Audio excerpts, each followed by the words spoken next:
આજે આપણે બનાવીશું દેશી ગુલાબ એટલે ફ્રેશ ગુલાબમાંથી શરબત.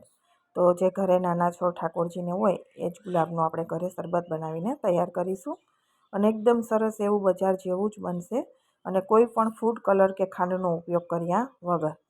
તો ચાલે આજે આપણે ઓરિજિનલ ફ્રેશ ગુલાબમાંથી બનાવીએ. તો અહીંયા જે નાની પાંખડીવાળા ફૂલ આવે છે જેની ખુશ્બુ ખૂબ જ વધારે હોય છે, એમાં સરસ સ્મેલ આવતી હોય છે અને જેને દેશી ગુલાબ કહેવામાં આવે છે. એ બધા જ ગુલાબ હોય ઘરે, તો એમાંથી મેં અહીંયા 2 કપ જેટલી લગભગ પાંખડીઓ છે એ તોડી લીધી છે. તોડી અને આપણે પાણીમાં એને ધોઈ લઈશું, એની ઉપર કોઈ ડસ્ટ કે હોય તો એ નીકળી જાય. હવે એને ધોઈ એકદમ સરસ રીતે અને પછી આપણે મિક્સર જારમાં નાખી દઈશું, અધકચરી પીસી લઈશું, જેથી આપણે શરબત બનાવીએ ને ત્યારે વચ્ચે આખી પાંખડીઓ ઉભરો ના આવે. એટલા માટે અધકચરી એને ચલાવી દઈશું થોડી વાર માટે. એકદમ પેસ્ટ બનાવવાની જરૂર નથી. આખી પાંખડીઓ પણ લઈ શકાય, પરંતુ આખું તપેલું આપણું ભરાઈ જાય એટલા માટે. અધકચરી અહીંયા મેં પીસી લીધી છે. હવે આ શરબત આપણે સાકરમાં બનાવીશું. તો અહીંયા 1 કપ મેં સાકર લીધી છે. ખાંડમાં પણ બનાવી શકાય. અને બીજું કે હું અહીંયા તરત તાજું શરબત બનાવું છું, અને સ્ટોર કરવું હોય અને તમારે કોઈ પણ ફ્લેવર ઇન્હેન્સ કરવાની જરૂર અહીંયા નહીં રહે. તો તમે સાકર છે 3 થી 4 કપ અત્યારે લઈ લેવાની. હવે મેં 1 કપ સાકર સામે 1 કપ પાણી લીધું છે અને આપણે એને ઓગાળીશું. ગેસની ફ્લેમ અત્યારે લો રાખીશું, સાકર ઓગળી જાય ત્યાં સુધી.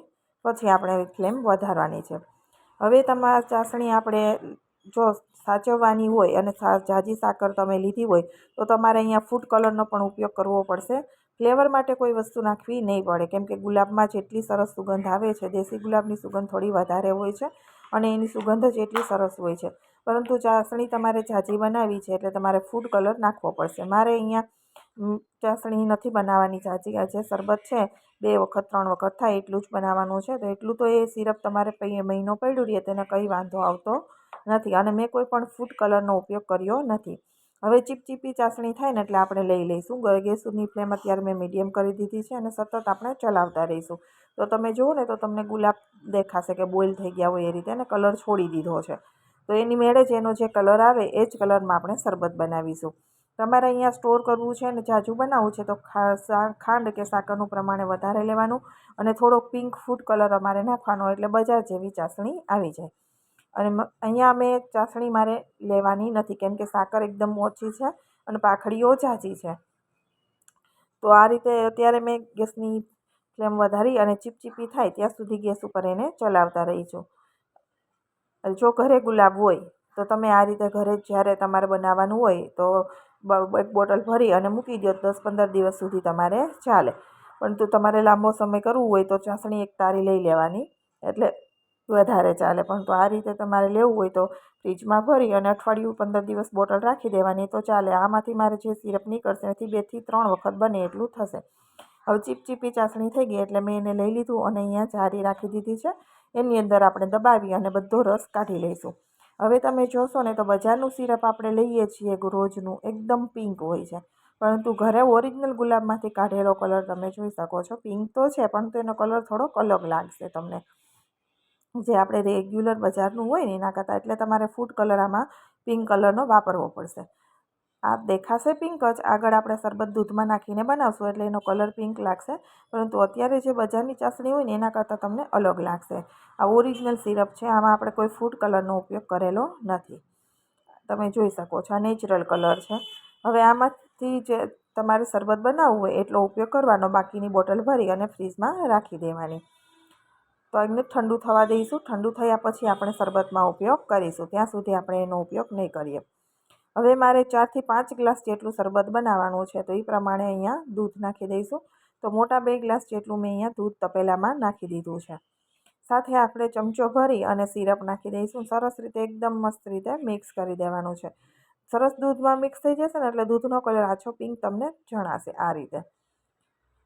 અને બાકી વધેલું બોટલમાં મેં ભરી અને ફ્રીજમાં રાખી દીધું છે. તો તમે જોઈ શકો છો અહીંયા આ દૂધ છે એ આપણું બની ગયું છે. હવે એની અંદર આપણે નાખીશું બરફ.